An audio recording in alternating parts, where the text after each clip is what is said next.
Terraria is a game about freedom, but with that freedom, we all develop certain habits. Some of us spend 50 hours building the perfect house, while some of us live in a wooden box. Some of us have a chest for every single block in the game, but some of us have a chest for everything. None of these are wrong, and that's what makes this game so great. So today, I'm going to explain 20 different kinds of Terraria players. The Challenge Runner.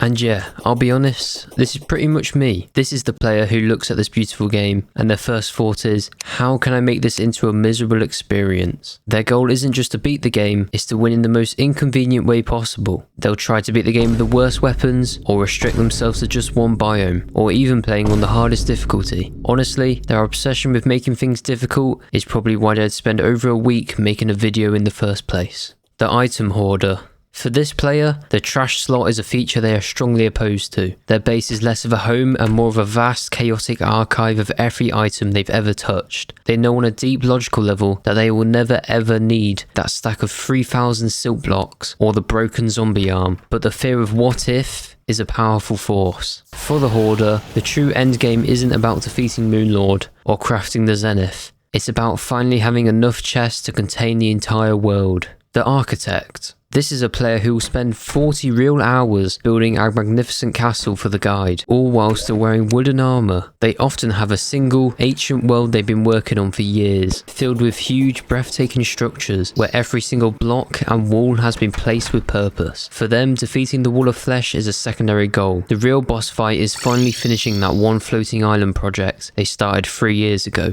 The Class Purist. When a powerful weapon drops for the wrong class, it's not a moment of excitement, it's an insult. They truly believe a pure, difficult solo run is more honourable than an easy mixed class one. For them, it's not just about winning, it's about winning correctly. The Is This Rare guy.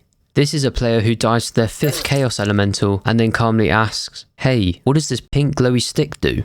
While you've been grinding in a dark hole for 10 years for that exact same item. They are a walking, talking, luck-based anomaly, blessed by the RNG gods. Their inventory becomes a treasure trove of rare drops, and they generally have no idea why you're screaming when they ask if they should sell it.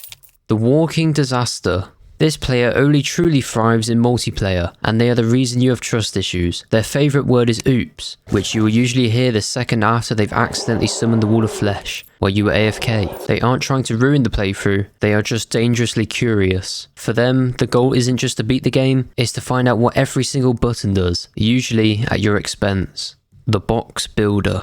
This is the mortal enemy of the Architect. For the box builder, the words aesthetics and design are just things that get in the way of efficiency. Their solution to every problem in the game is a perfectly functional, completely soulless wooden box. NPC housing, a tower of identical boxes. A boss arena, just a very long box. Providing that it works, it doesn't really matter how ugly it is. The Quest Fisher. This is probably the rarest and most mysterious player on our list. While the rest of us may see the Angler as a tiny, ungrateful tyrant, the Quest Fisher sees a misunderstood game changer. They find genuine joy in the daily fishing quests. They have a chest dedicated entirely to bait, and they know each spot for every quest fish in the game. For them, the real reward isn't the fuzzy carrot or another set of bottomless water buckets, it's the quiet satisfaction of a job well done. The Hellevator Enthusiast. For this player, the real game doesn't begin until a perfectly straight 2-block shaft connects the surface to the underworld. Their first major project in every new world is to dig this Hellevator, an act they find deeply satisfying. They'll spend hours carving out a flawless vertical line through the earth, ignoring caves,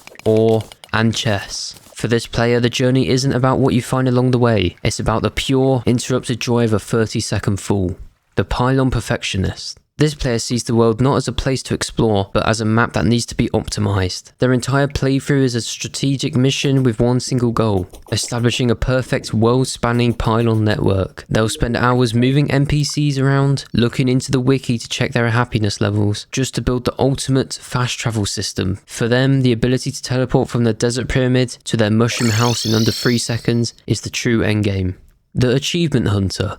You ever wonder who actually completes all 200 fishing quests? Meet the Achievement Hunter. Their entire journey is guided by this external checklist of accomplishments. They will purify an entire world, not just for satisfaction, but because the progress bar is telling them to. For the Achievement Hunter, the final, ultimate challenge is earning that Supreme Helper Minion title. The Stylist.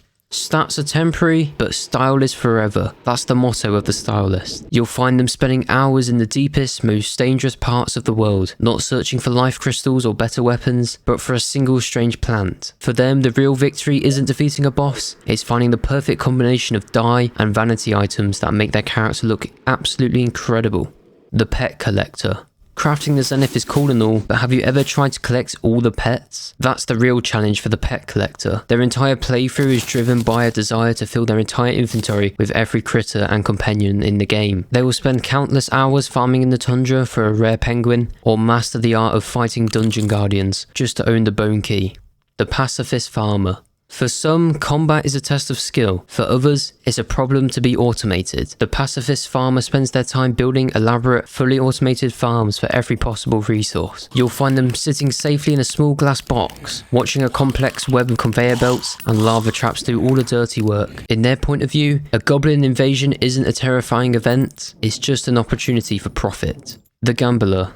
This player sees Terraria not as a game of skill, but as a series of slot machines. Their gambling starts before the game even begins, letting fate decide if their world is blessed with corruption or crimson. Why go on an adventure to find the Aether when you can sacrifice all your money to the Goblin Tinkerer? They'll spend hours fishing, not for quests, but for the slim chance of hooking a rare crate. For these players, the real game is a constant battle against the laws of probability, convinced that the perfect modifier, the rarest drop, or the best world is just one more try away.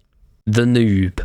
Their house is built out of dirt, with no background walls. They find a demon altar and try to break it with their starter hammer, only to get a very rude surprise. And they ask how to craft an anvil while standing right next to one. Every single mechanic in the game is a new and confusing mystery to them, and while we might laugh, we are all secretly cheering them on. The Pixel Artist.